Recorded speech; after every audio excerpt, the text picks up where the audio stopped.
এখন চলে আসলো আলে। গাড়িতে করে আসলে 1,500 টাকা নেয়। সেখানে দেখো এখানে অসাধারণ এক বিড়াল, এক চামড়ি গাই,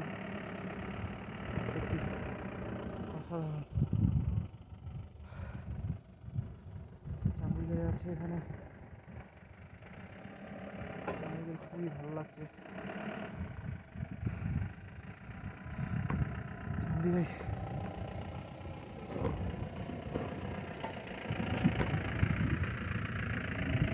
আমরা চলে এসেছি।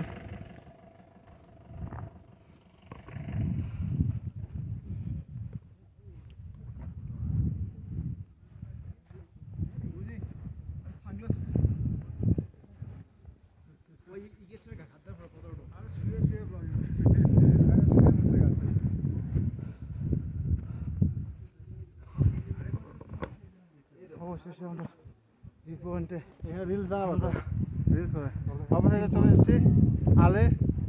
ফাইনালি 30 মিনিট লাগলো আমাদের এখানে আসতে সান্দাকফু সানরাইজ হোটেল থেকে।